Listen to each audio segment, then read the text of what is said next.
Hello, everybody, and welcome to the seventh episode of the Fans of DC Universe podcast, the only DCU podcast for the fans by the fans, and the best source for all DC Universe news and discussion on everything DCU. Once again, our leader is out on vacation, but he claims this is the last vacation for a while. Joining us today are me, New 52, Aquaman C 137, Howdy. Donnell, Hello, hello, hello. and Toonatonian. Hi.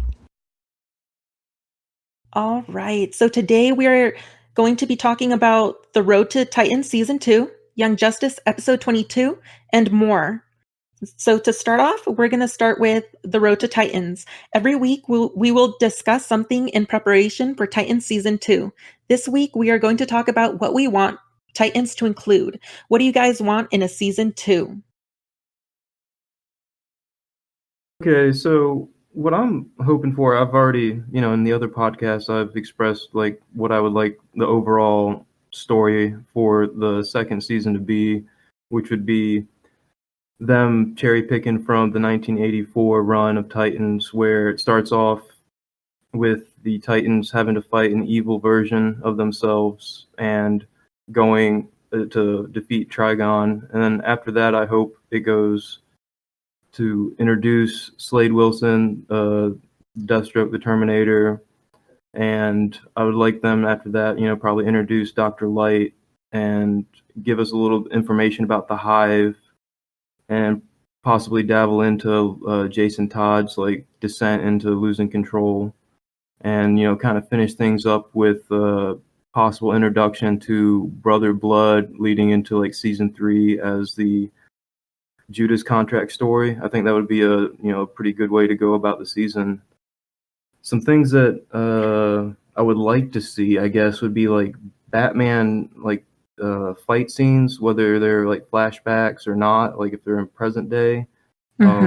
Possibly like showing have an episode dedicated to like him and Robin, Jason Todd, going out on like patrol and possibly fighting some of the villains in Gotham, part of his, someone out of his rogue list. That would be pretty cool. Let's see. I'm really interested to see how they're going to do Superboy's powers. I hope that's done right on the show. Like, I definitely want to see some flying scenes. That would definitely be cool. And I hope they, get into like, his relationship with like Lex Luthor and all that. Do you think Superboy will fly? I'm wondering, because he can fly in some of the comics. I know like in Young Justice he doesn't, but I want to say in the 2003 run that he does. So like I think that would be pretty cool to see. I'm wondering if they can afford it or how they'll do it. I would definitely like to see Titans. Because the flying bits are always awesome with the super characters. What about Trigon? Do you want that to be resolved in the first episode and just move on from that? Or do you want it to come back eventually? Kind of up in the air on that. Like, I would like it to, be done right. Like, I don't want it to just be like a one episode thing, but at the same time, they have so many characters that they're introducing in the second season that perhaps it would be best if they just kind of settle that in like 1 or 2 episodes and then go with the Deathstroke story. And like, I'm hoping they introduce the Hive and go from there. That would be cool. Titan Tower. I hope we see Titan's Tower in some aspect. I mean, obviously, it doesn't have to be, the traditional like T-shaped building. And I'm really I'd like to see the Titan's Tower. That would be very great. Yeah, for sure. And then I would like to see a cameo or them hint at like Wally West or Superman. Since we have Connor Kent, I'm hoping we're going to see, even if it's just a little glimpse like they teased Batman in the first season, we get just a little something of Superman or just other members of the Justice League. And if they get... I think that would be great. Yeah. And if possibly they could do just some kind of tease of Wally West, because he's part of the original Titans, and like I feel he's an essential part of the Titans. And his relationship with Raven, which I don't think they'll be able to work with like from the comic aspect because Raven in the show is too young to really make that kind of an appropriate storyline. And it seems like they're switching Wally West's relationship with Raven with Beast Boy from what I've seen from the first season. But Yeah, I think you're right with the relationship thing, and yeah. Yeah, for sure. But so, yeah, I guess those are my thoughts on what I'm hoping to see besides like just the overall story arc of the show. You know, I didn't actually think about it, but we're seeing all of the original Titans. We're seeing Garth, we're seeing Donna. Where is Wally? Exactly. Yeah. Oh, I'm sorry. I Go ahead. would really like to see Wally West. That would be. They should definitely bring in Wally West. Sure. And it seems like in that flashback scene, like they're going for like, the original lineup from like, the 66 run of Titans. And, that was, Flash or Kid Flash, I'm sorry, was like an essential part of that. So I can't see why they wouldn't want to hint about him somehow, possibly if it's in like a flashback scene, no pun intended or whatever. But that would be cool if they, they hint at him being part of the universe. There's a couple things. Is it okay if I'm just going to throw in a couple thoughts here, and I'm not positive it's going to run as true to the comics as you're saying, simply because of what we're seeing in the preview. The fact that they are mixing Superboy with the rest of what seemed to be the Wolfman run, right? Mhm.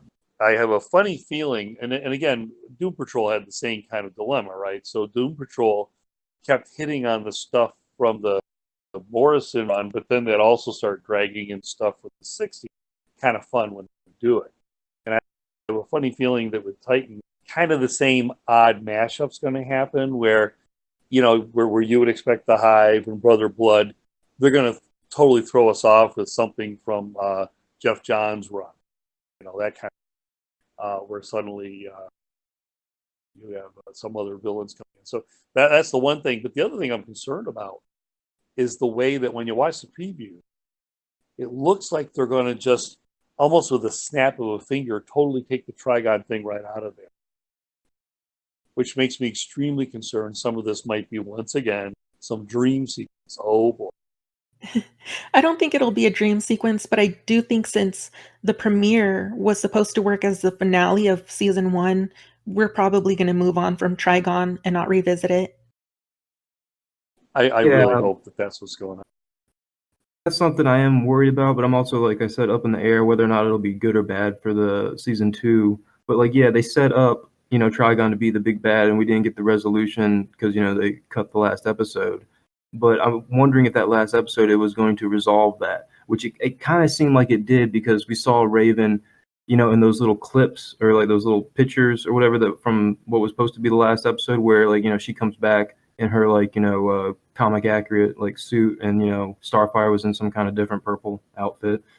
And it looked like they were about to like just kind of one and done defeat him or at least get him captured. And forgive me, I can't think of what that gem is, that she captures him, her dad, and shucks, I wish I could remember what that's called.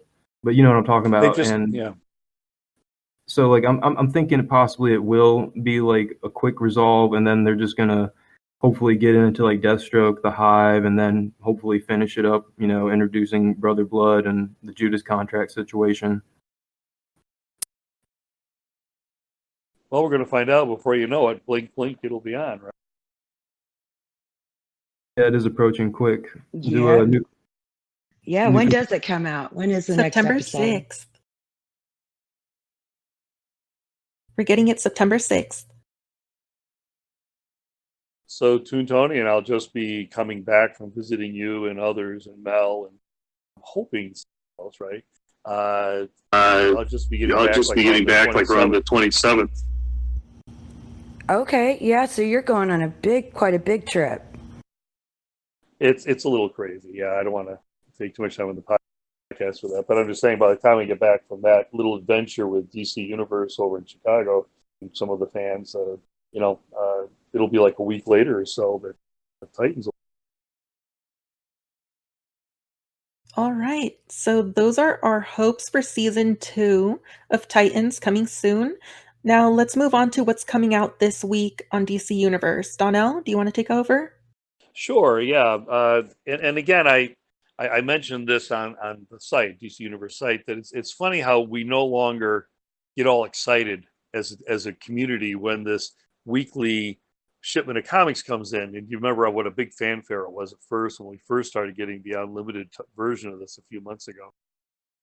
I think it's great. I look forward to Tuesday mornings. And what happened, we had Detective Comics 986, Eternity Girl number 6, Flash 52, Hal Jordan, the Green Lantern Corps 50, Hawkman 3, Immortal Men 5, Plastic Men 3. I think he meant to say Plastic Man there, possibly.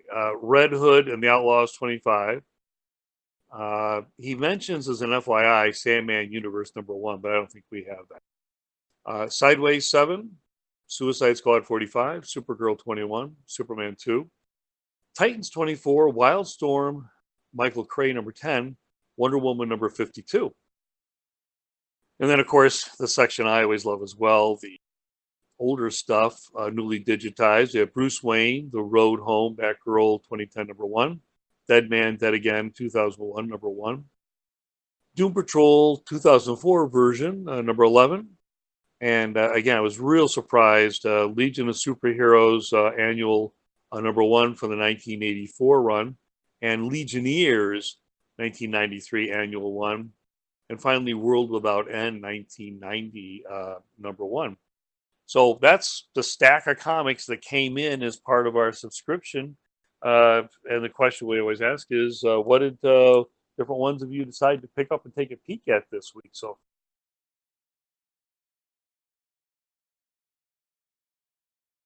Out of that list, I've read Wonder Woman 52, and it's a mixed bag with that issue.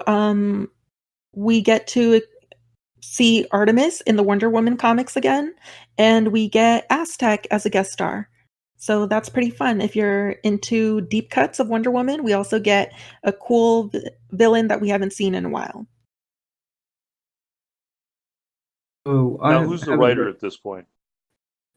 The one writing right now, number 52, would be Steve Orlando, who's taking over until we get G. Willow Wilson's.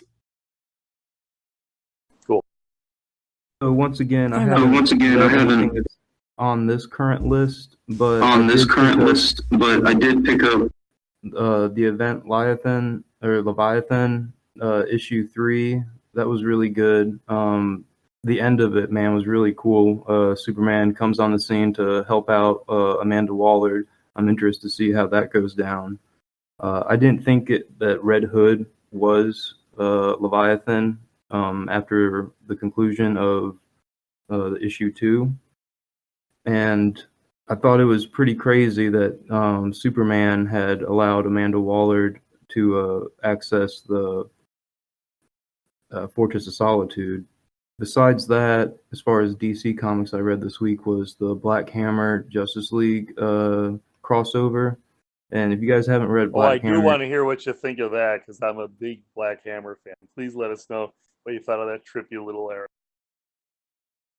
Loving it, man. The goofy group of misfits, kind of like Doom Patrol. And it's really cool, like, the farm that they're stuck on. Now the Justice League, they switch places, and the Justice League has been stuck on that farm for the last 10 years, and they're trying to cope with living in a world where they're not needed. And it's definitely a cool take on the situation, and the cast or the characters from Black Hammer are hilarious as always. And there's not much more I want to say on it because I don't want to spoil it for anyone, but I would definitely recommend reading the Black Hammer Justice League crossover. It's definitely cool. Toonatonian, have you read anything? I haven't yet from that list, but I am going to be reading The Plastic Man. Yeah, for sure. And Aquaman, I know you've been reading Batman books for your Batman comic book club. How's that been going? Yeah, thanks for asking. It's been going good. So like the reason I decided to select that group of stories, Legends of the Dark Knight, that started in '89, which was going off of the hype from the Batman movie. I thought it was a good pick since it was, along with, the Batman movie. It's, 30-year anniversary of it. The first set of the stories, the first five, was The Shaman. That's a great one, and it's a really good, just like detective story, just like right to the point. Doesn't, not a lot of gadgets, stuff like that. And then this last week we did the Gothica or Gothic, I think. Yeah, sorry, Gothic story, which was another 5-part, which was written by Van Morrison or Grant Morrison. Van Morrison, that's hilarious. Written by Grant Morrison, and that one, the story's good, and thank goodness, because I can't think of the artist's name, but the art is just kind of rough in that comic. Like, it just looks kind of sloppy or rushed, to be honest. But the story was definitely cool, like kind of like psychological horror thriller, and the ending was pretty gosh darn good with like this nun that you think is actually like a ghost or reincarnation of a nun that was killed during like the plague, and she ends up being spoiler alert, she ends up being the devil. So it's pretty good. Oh, that's interesting. Donnell, how's your Legion Club been going? Well, I had a little surprise there. There's some folks that actually want to use my sheet that I keep posting, which shows all the Legion and then notes what's been digitized, and then we note what we're reading in the club in our 6-year journey. It's the summer too, so I'm pretty sure that all of our reading clubs are going to have a little pickup in September when everybody gets back.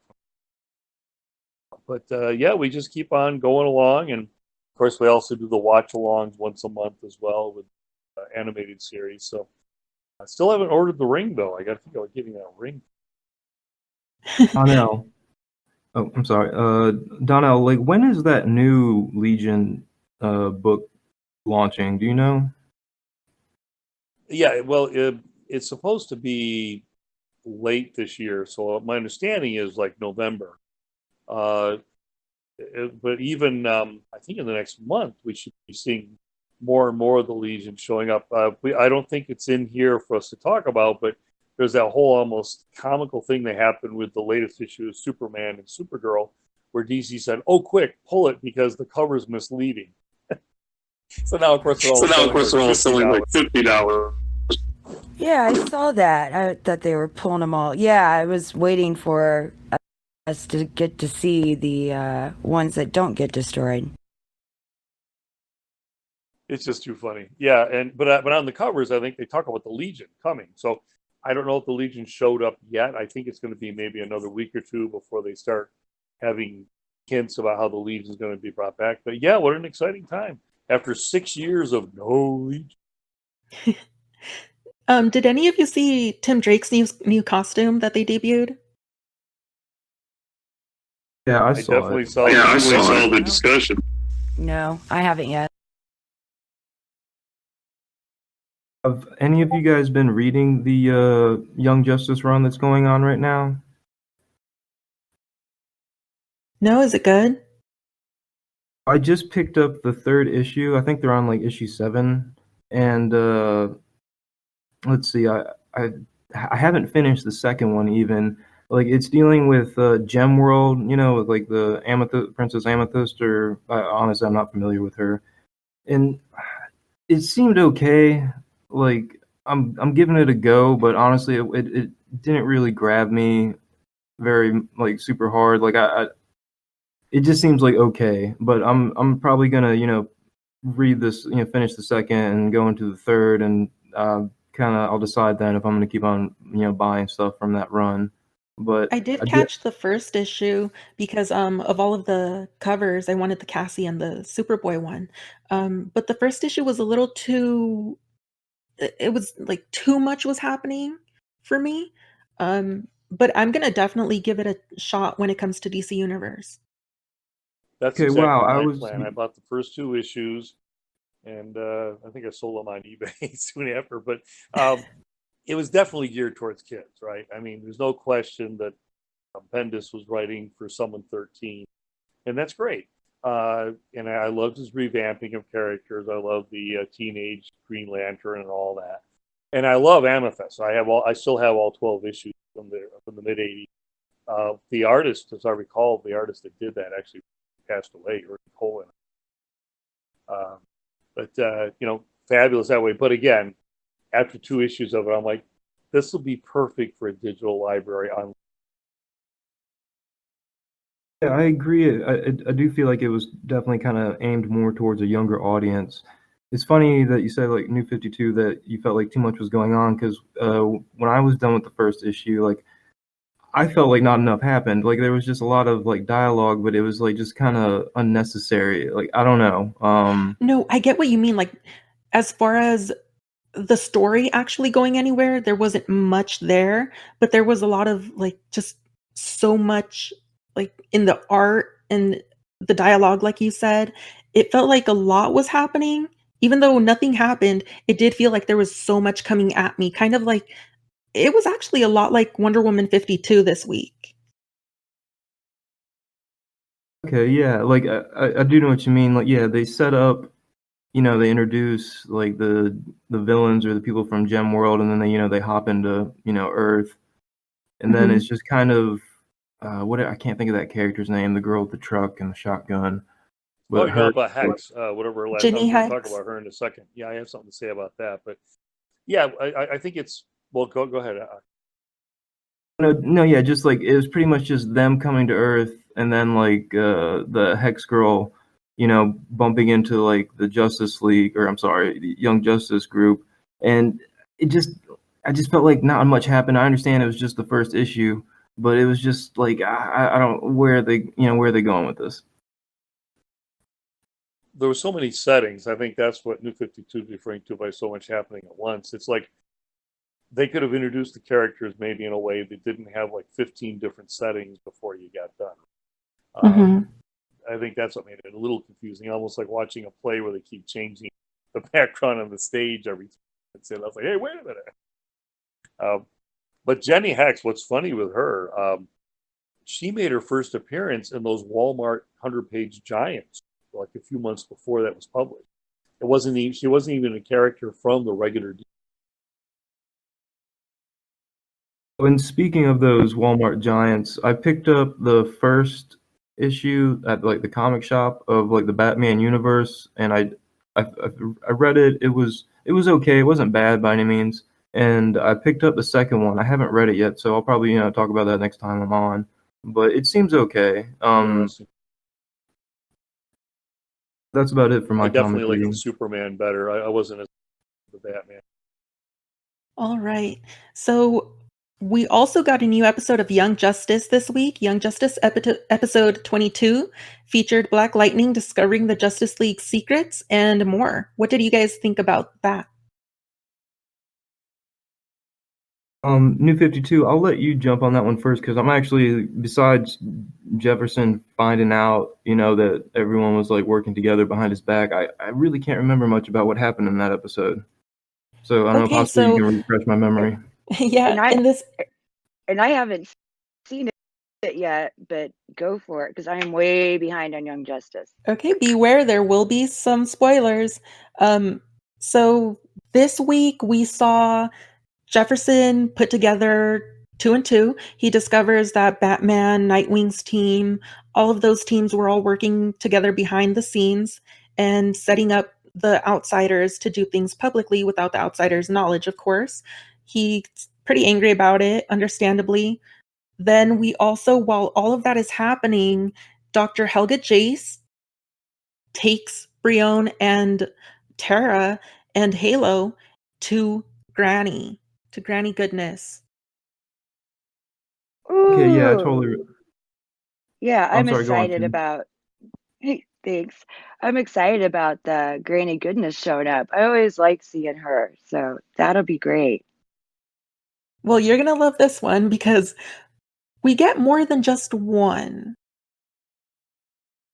Woohoo!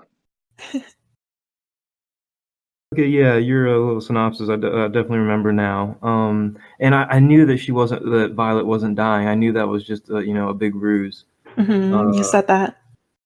And I had been calling since like the watch-alongs. I'm like, I think maybe not the first episode, but like the second one. I was like, dude, I know that Dr. Jace or whatever. She was like, she's gonna be a bad, she's gonna, Oh, for be evil. sure. It was so obvious too, because she just moved in too quickly with the team after being someone who was putting people into tar.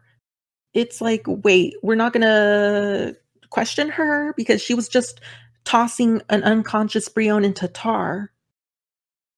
Yeah, exactly. It was just like she seemed unethical and like it didn't seem sincere with like, the way she would act with Jefferson. Like I think I commented on like the last episode last week about how, she like kissed him. He's like, I can't be with, I need you or something silly like that. Oh yeah, and then of course it's revealed that she was playing him. But the whole thing, what did you think about her being the test subject for the anti-life equation? Oh, I don't really have too much thoughts on that. The only thing I can, because normally like Darkseid, he's always looking for it. I'm trying to remember a comic where he finds it, and the only thing I can think of is from the new Female Furies run that like just finished. It was like a 6-part story, and apparently like shows a young Granny Goodness, and she she helps Darkseid do like a military coup to like take over from Darkseid's mother. I can't think of her name right now, but apparently she had been working on like that anti-life equation, and Granny Goodness like snags a book from like her office or chambers when they're overthrowing her and killing her. Spoiler alert, sorry. And she does, but she never reveals that to Darkseid. So like that's the only kind of reference I have to them actually getting close to solving the anti-life equation, but they don't really touch base on it. I don't know if they're going to be continuing anything from that storyline after that 6-part run. Yeah. So yeah, I'm just not sure on I that. believe Darkseid's mother's name is Hegra, but the only time I can remember reading about the anti-life equation was during I think it was the Darkseid War, right? When the Anti-Monitor and Darkseid were fighting. Didn't Steve Trevor have it? Gosh, it's been so long since I read that. I love that though. That story, with like Flash becoming, the Black Death or the Black Racer, and Batman getting the Mobius chair and all that stuff. Like that was an awesome story, but I can't recall anything about the anti-life equation. I know that what's her name, Grawl or Gruul, the daughter of Darkseid. I know her and like the Anti-Monitor like team up to take out Darkseid, but I can't remember anything about Steve Trevor having access to the anti-life equation. Well, we know that the light pretty much helped Granny accomplish her goal without realizing, like, it's obvious that Vandal didn't realize what he was doing by handing over Halo to Granny. But at the end, yeah, that was a great part when he realizes he messed up. Like, and I was like, "Ooh, I wonder if now they're gonna like start going to war." yeah, now things are gonna hit the fan because he's definitely upset that he got played like that. And it's his fault because his own people in the light were telling him that they had plans with Halo. Why he sided with Darkseid, I don't know, but that's gonna be a lot of fun to see, especially his reaction when he broke that tablet. Well, I think he had to like oblige to Darkseid's request because he's kind of at his mercy a little bit, I guess, because he's he goes to him and asks for help with things, and perhaps it just wasn't his hand to serve at the moment. Yeah.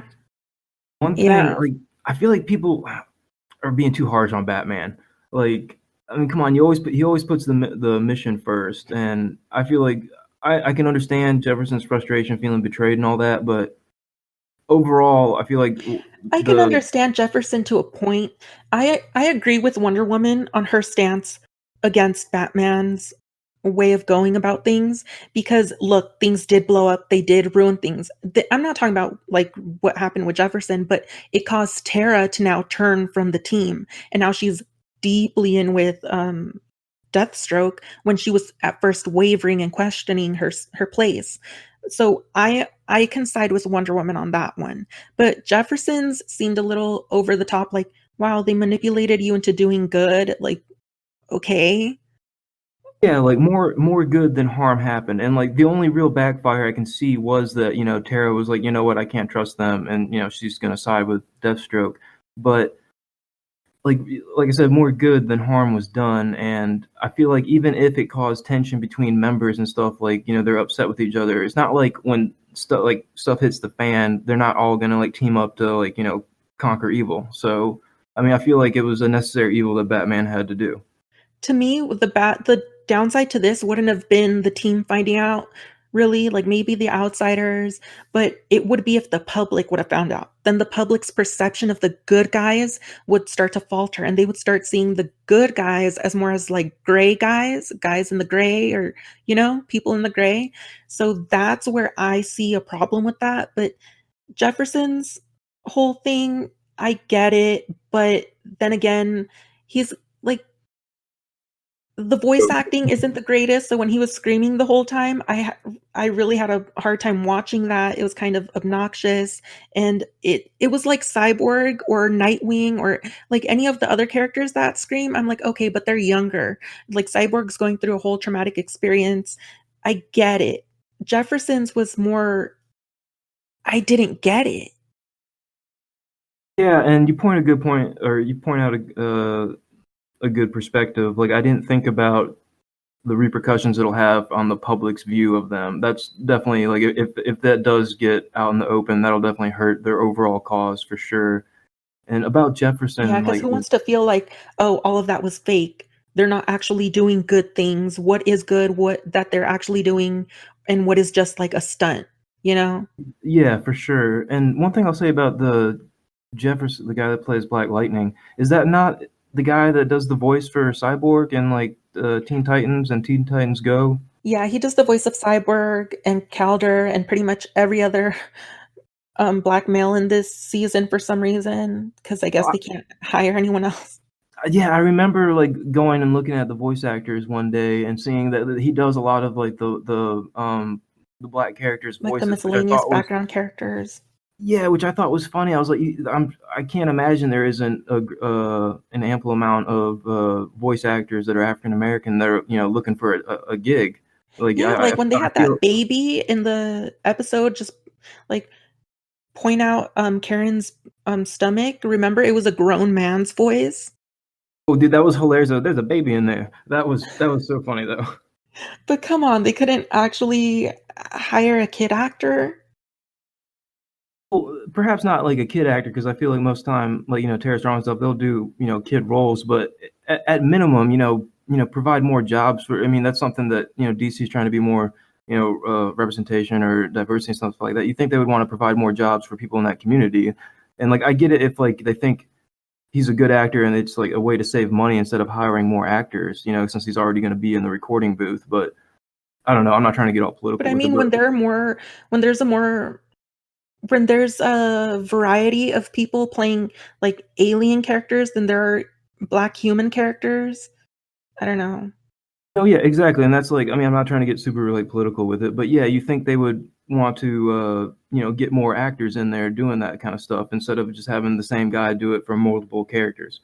Like, Yeah. I mean, I understand like the saving money aspect, I guess, but they don't yeah. do it with any of the other characters.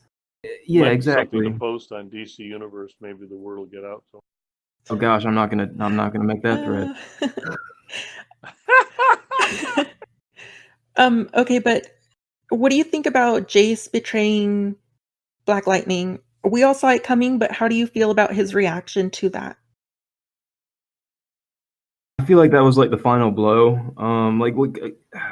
I was having a hard time remembering this episode. Like, he freaks out on like the outsiders and Batman before he finds out about Jace, right? Yes. And then like when he finds out about that, I want to say like, what does he like sit down or something and like just kind of like contemplate his decisions, and then he just kind of like bounces? Pretty much. Yeah, I think perhaps that was probably like the final blow, that he was just like, I'm done with all this. Which is I have a understandable. hard time feeling. Yeah, I understand it, but I have a hard time feeling for him because he's a grown superhero. He's an adult superhero who's been with the League for a while now, because we saw him in season 2 as one of the older members of the League. So he knows what he's doing. He let himself get played by this woman so easily in like 1 or 2 episodes. It was crazy what he allowed to happen. So I don't feel too bad about that. I feel like the outsiders actually handled the whole situation better. Like Beast Boy took the news the hardest out of them, but he still handled it pretty well. Yeah, I do feel like Beast Boy kind of knows that he wasn't quite ready for that leadership role, and perhaps he might think that it was all for the best, even though he was clearly like upset with McGann and whatnot. Oh, I didn't think about it from that aspect. But that's pretty much it. What do you think about Brienne and Tara getting kidnapped and then Tara actually having that device from Slade to get free and her turn at the end? Oh, I liked how that was done. I'm not sure how like Brienne is gonna feel about her. Obviously he's not gonna be happy about the whole working for a Deathstroke thing. So like I'm kind of interested to see how all that'll play out. Yeah, is her plan to bring him over to her side, or what does she think he'll do? I would imagine she's going to try. I haven't honestly, I haven't thought too much about that scenario. Right now, actually, it's like the most I've been thinking about that. So yeah, I'm just kind of not sure how that'll play out. All right. And any thoughts about the two grannies that were hinted at before, but now we actually get confirmation? Just I remember seeing in threads people like being super curious about that or wondering what's going on. I just always kind of assumed it was just like a clone, because they do have that technology on Apocalypse. I can't remember what storyline I've seen it in, but Yeah, I've yeah, seen the clones in the other storylines too, and yeah, it could definitely be that. yeah, and that's all I'm thinking it is. Not really looking too deep into that one. I just think it's a clone. All right. Well, this week we also had Batman Hush come to DC Universe, and we just came from a watch along. So, Toonatonian, do you want to take over that? Sure. Yeah, so we just had the watch along of the Batman Hush animated movie that just came out, and it's been out for a while, but all of us on DCU, or most of us, waited for it to come out on DCU, and we had the watch along tonight. And um when I first read the comic, I started it and then I didn't finish it. And then not too for long ago, I decided I wanted to finish it because it's like this iconic story and the art in it is just gorgeous. So I felt like I needed to read it. So the art was gorgeous and I loved it, but it's still I didn't sit down and read the comic book all in one setting or even two. It took me like 4 or 6, and a lot of times I'll sit down and I'll just go through it, just get through like the entire story. But then the animated movie that we just did the watch along on DCU, I had watched it yesterday, and I liked the animated movie, and I did notice several different things that were seemed kind of different, and I liked the changes in the animated. I thought they were good choices. Um, During the watch along, they were like pointing out like every little single change, and I ended up actually going and grabbing my old paper copy of it and starting to look, and I'm like, oh yeah, I think there were more changes than I really realized at first. Has anybody else watched it already, and what did you think? Yeah, I did. Did you too? 52. I actually did watch it already, and I know we're going to discuss the full spoilers and everything next week. So this week, I'm just going to say I enjoyed this movie a lot. I don't have the connection to the comic books that other people have, so I did come into this one fresh, and I loved Catwoman. Yeah, Catwoman was definitely great in this. When she's fighting Poison Ivy, that one line, she like, what does she say? Like, "You crazy plant lady," I guess I'll say. That was pretty hilarious. Yep. Yeah, that was great. Yeah, there's so much in it in the animated movie that was just really fun, delightful. As Yeah, I far was as at the watch along as well, and I enjoyed the where they touched on the idea of Superman possessed. In a lot of ways, he is kind of open to that kind of stuff. That's one of the scary things about the most powerful being on the planet. Tends to, he's open to magic, and apparently he's open to chemicals as well. I guess the Yeah. one thing I'll say. Oh, sorry. No, go ahead. One thing I'll say with I know you guys will be dabbling into it next week, so I'll keep it short. Is I liked it. I thought they did a good job with the changes, making it coherent with like the New 52 version or world, that they have established right now. So I didn't have a problem with the changes or the change of like the main villain. And I know a lot of people think, or I don't know, a lot of people, but there's quite a few people that praise that as like one of the best Batman stories. I never thought it's definitely not bad, but I never understood the crazy hype for it. I definitely love like Jim Lee's art and everything, but I didn't think it was insane. Like, I mean, I definitely think Loeb's work with like Dark Victory and The Long Halloween are definitely better. Yeah, I agree. I felt the same way, and I really thought the changes they made in the animated story were smart and it worked well. And like, I don't want to do too many spoilers either, but spoiler, like Damien's bit in the animated was good. That was fun. Yeah, definitely. I love. I'll say that. Go on, Don.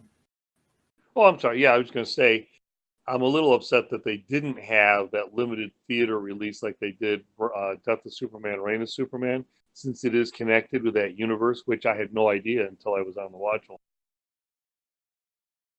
Yeah, I thought that perhaps they might do that since like Hush is such a, praised Batman story. I thought maybe they would do that, but I mean, I'm kind of here or there. I'm not really upset they didn't. And I guess the last thing I'll say was it was hilarious. Damien like giving Bruce the safe sex little conversation that had me laughing pretty good. And yeah, I won't give that part away, but yeah. Because we know how Damien came to be, so. Right? Yeah, and I don't want to tell you nice. The actor for Damien, the way he did his voice reminded me very much of someone who's sometimes on this podcast. Oh, really? I wonder who that is. Now I'm curious who. Yeah, me too. Oh, Donnell, you're just trying to get more listens because we'll go back and listen to all of the different cast members to see who sounds the most like him.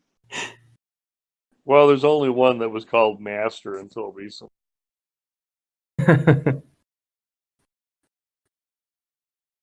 Oh, okay. Well, speaking about this universe and how you didn't know it was connected to the Reign of the Superman movies, the next one connected to this universe is going to be Wonder Woman Bloodlines. So I can't wait for that one. Oh my God. Yeah, I'm excited about that one. I know the trailer looks so good. And I know a lot of people are like hoping it's not another origin story, but I don't think it is. There's a lot of villains showcased there, and I'm pretty sure we're going to get more than just an origin. The art looks great on the previews. I'm really hoping, and I hate to be a downer, the one thing I didn't like about the Hush animation tonight that I watched on the watch along, it still isn't the best of DC animation that I've seen. It was like the way that they portray Bruce Wayne just didn't look quite right. Thought it could have been done better. They sure weren't basing it on Jim Lee's artwork. No, I can agree with you. I think it's because they're starting to pump them out a lot faster. But I didn't like the second costume that Batman was in. I'll just say that. What? Hush costume is so much better than the cover of the chin look, I feel. Which one do you wear, Aquaman? I definitely go full chin, man. I guess we just don't see eye to eye on costumes, Aquaman. Trunks for life. # no trunks. But that's all right. Here we go. Pretty much, Take your side. That's pretty much all we got for DC Universe new things coming to DC Universe, but we did have a new piece of information drop today, and that's that Krypton will not be renewed for a third season, and the Lobo spin-off series will not be happening anymore. How do you feel about this, and do you think there's any chance it continues on? Well, on the bright side, I don't have to run that weekly watch along.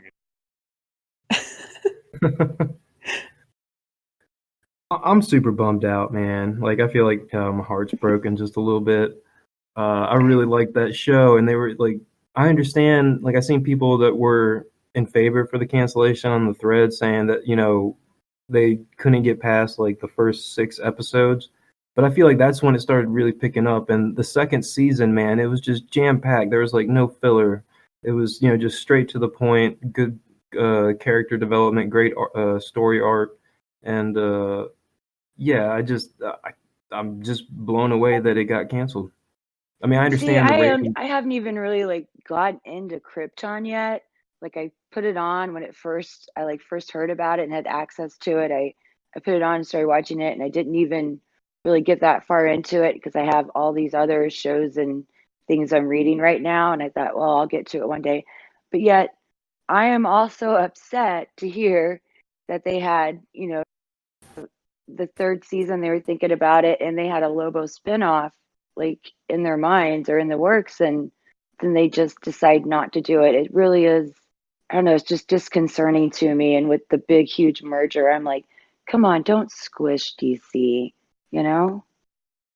Yeah. What I'm really hoping is, I said on Discord here earlier, is that hopefully what they're doing is they're just going to put it on either the Warner Media service, or perhaps some have even been saying possibly on DCU. I do know, by the way, when you said that, Toonatonian, a lot of us had the story that we watched the first 4 episodes of Krypton season 1 and unfortunately lost interest because it just wasn't that great of a compelling storyline season 1. And then when they did the watch-alongs in January, I think it was, where we had it here on the service, suddenly it was fun. Like we got to experience, oh, wow, at the end of season 1, this really picks up. And then season 2 is, Aquaman was saying, it just really has had a real nice flow to it, action-packed, a lot of tragedy, too, of course, but definitely a fun watch. So absolutely, I'm bummed that they're talking that way. I'm still very hopeful, though, that it's just a temporary pause. Because Lobo as well, what an ingenious idea to have that as a series as well. So, and they need stuff for Warner Media. So I have a funny feeling we're going to see it over there, just like Doom Patrol is going to. Yeah, and I'm happy with like them like throwing some stuff over on the Warner Media. I'll take that. That sounds great. But yeah, you need to go ahead and do this Lobo spinoff. That sounds wonderful. Didn't they just develop him a daughter, and I think she looks great. Let's go ahead and do a Lobo spinoff now. Seems great. Let's do that. See, when all of Krypton season 1 came to DC Universe, I binged that entire season. I didn't find any episodes lacking like the first 6, like most people did. I actually enjoyed the entire season. And then when the first episode was on DC Universe for a limited time, I watched that. But then when it was no longer on DC Universe, I didn't like find myself going to sci-fi and going out of my way to go look for it. So maybe I'm part of the problem of why it's canceled, but I wanted to see more of it, but I was waiting for it to come to DC Universe. Now that it's canceled, I'm hoping it does find its way onto DC Universe, maybe like after it airs on HBO Max or something. Because we know Doom Patrol is going to be on HBO Max and DC Universe concurrently. Maybe they can do something like that for Krypton, because we've already seen Cameron Cuff on DC Daily plenty of times. We've seen him do an AMA on the forums in DC Universe. So I think there might be something brewing. Hopefully, I'm just being positive about that right now. But yeah, I want to see more of it. Well, yeah, he was at Comic-Con. There was all these interviews with him, and why would they have bothered with that if they're planning on just dumping? Mm-hmm. And one thing that I'm curious about, like, and I don't really know how this stuff works, but like when I saw like the reason it was canceled because of low viewing rates or whatever, it seemed like from what I saw, those were for like live viewing.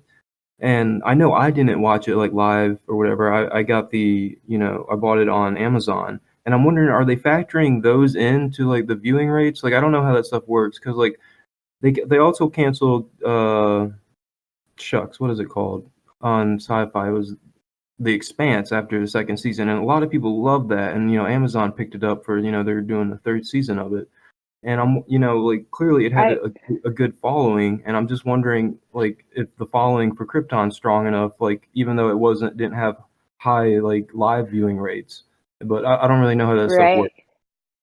I agree. I'm with you. I'm like, are they really taking in like all ways that people are viewing, or are they just doing live? Because like we were cord cutters, I mean, a long time ago now, and we only do like internet everything, and I don't want commercials and ads, so I'll go on my way to Mhm. not have to have them.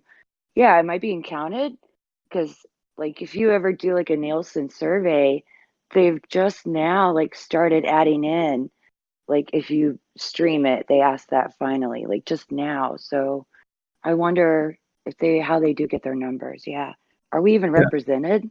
You It know? depends on where they get the most money from because, like, if you're watching it live on their show, then they're getting a lot of that money from their ad revenue and how much people are willing to pay to put their ads in between those episodes.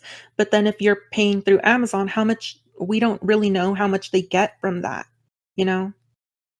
You're right. It is. Yeah, we always have to remember we got to go to where they get the most money. Yeah. Yeah. Not to get too tangential here, but I often marvel that the CW universe keeps chugging along when you look at the viewing numbers. I think it's like 1.5 or less, sometimes less than 1 million people viewing, and CW's like, yeah, we love this stuff. It has to be the ad now. But yeah, it is totally. And they also have a huge younger audience that streams everything on their website. They also have that deal with Netflix so that they keep churning content for Netflix. So there's a whole incentive there to keep continuing that world.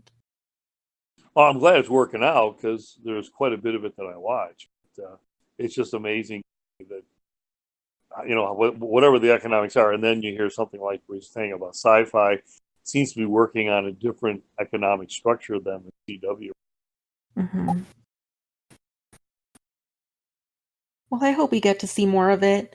But what we also learned, courtesy of Office Hours, featuring the mod Applejack, is nothing is going to be leaving DC Universe in September. So yay. I'm sure we all feel good about that. Yeah. Hooray. Nathan did want us to speak about more of the beginnings of the comics. Last week we did talk about the early beginnings of the comics on DC Universe. So let's finish the discussion. So we talked about comics at the start. Let's talk about like November to December, the period where we didn't really get a single comic. And then we jumped to January when the library doubled and we started getting weekly editions. And then in March, we started getting everything from up to a year ago. So Donnell, you did touch on this before, how we were like super excited when that first happened, and now that excitement's kind of died down. But is there anything else you want to add to that whole situation? Well, there's different things I think of. Some of them kind of negative. I just remember there was some of the worst internet riots I've ever seen right about the time that was rolling out. It was such odd timing. I won't go into any details on that, but pretty wild what happened. And it was because as it was rolling out, there were certain key issues of some heroes that weren't going to appear for legal reasons. It just caused an immense fire in the forest. But certainly, I remember the feeling almost like you were walking on thin ice, where you'd start reading a series. I remember you knew 52 with Manhunter, where suddenly they just pulled it right out from under you, and Oh my gosh. we began to sense New 52's amazing telepathic powers and empathy, where Applejack buckled under New 52's demand for Manhunter to come back, and he came back. That's not how that happened, but okay. I know. But I know you loved it, and I was even offering to ship you my copies. I would have felt so bad for you. But they did thankfully bring it back on, so I could just sell it on eBay. So yeah, I mean, but the artwork's incredible, and it has a very similar feel to that Gotham Central. I feel Yeah, had a lot of that same grittiness. I In fact, the totally very same idea. forgot. I forgot all about what happened with Manhunter. Yeah, I But remember that was an having. example. Yes, and it happened to me personally. I had to pretty much rush through that whole series. I didn't get to enjoy it as much as I would have loved to, because I like taking my time on things that I love. And that one, I was really enjoying it. I had to rush through it, and then it just was gone, and no mention as to when it would come back or anything. Eventually, they brought it back for like 2 weeks, limited time. So then I was rushing through it in those 2 weeks, and then it came back like a month later, permanently. Yep, So yep. that was a wild The other ride. memory I have is, and again, I have to be careful what all I say about this, but when we were at the point where there was just a trickle coming in, January, February, I started this thing I called the petition. And I guess I should be famous for this because I started this thing I called the petition to bring the Legion comic on the service, right? And I was just basically clowning around. Wouldn't that be cute? And basically it was like, who else besides me likes it? It was really nice.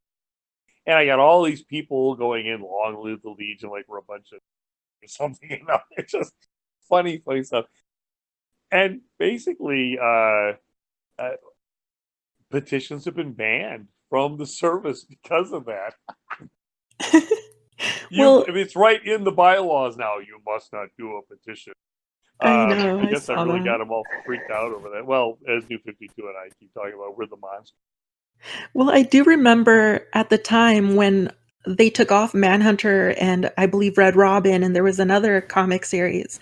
All of us were like, could you please just give us notice? So now they give us at least a 2 weeks window, a 2 week window of like, this is when something's leaving.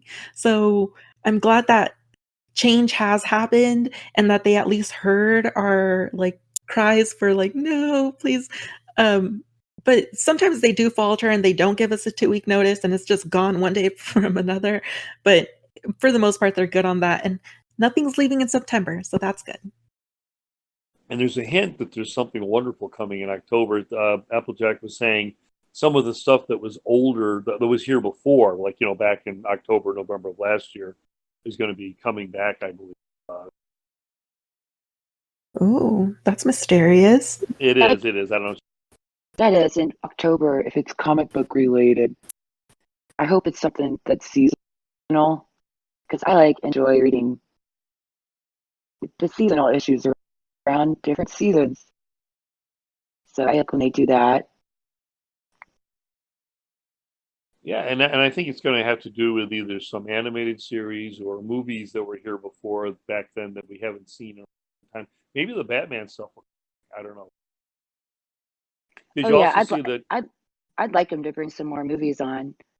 Yeah, and when were they talking about when the DCU first got started? What I realized was how many of the animated movies I already owned myself. I was like, Mhm. oh, yeah, I have that one. Yeah, I've seen that one. Yeah, I've watched that one. And I was like, oh, I really have a lot of these movies already. I did that too. I got the year subscription and then I was like, oh wow. I'm really only going to watch one or two things on here. And because the comics were so barren, I was like, oh wow. Oh, did I just waste my money?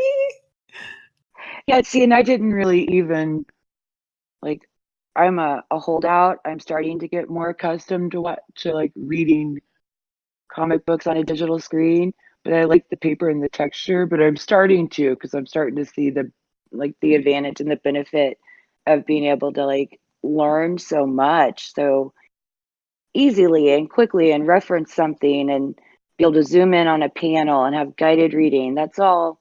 I'm starting to get that with the digital, but at first, because I'm just now and it's been almost a year, right? Or it has been a year. So yeah, I'm just now starting to really use it. So at first I was like, I don't even really want to watch or read these comics on my TV. So I'd put one on and walk up to the TV and look at it. And I'm like, yeah, I guess this is cool. But I didn't really take advantage of it. Well, now that I've been watching them on my TV, I can't go back to my phone because that screen is like so much bigger and you can see everything better. I really like it now. Because at first I was like, I don't think I would like to watch it on my TV. I think I just on my phone because, or my tablet because it's like more of a book feel. I don't know. But then as soon as I started watching them on my TV, so much better.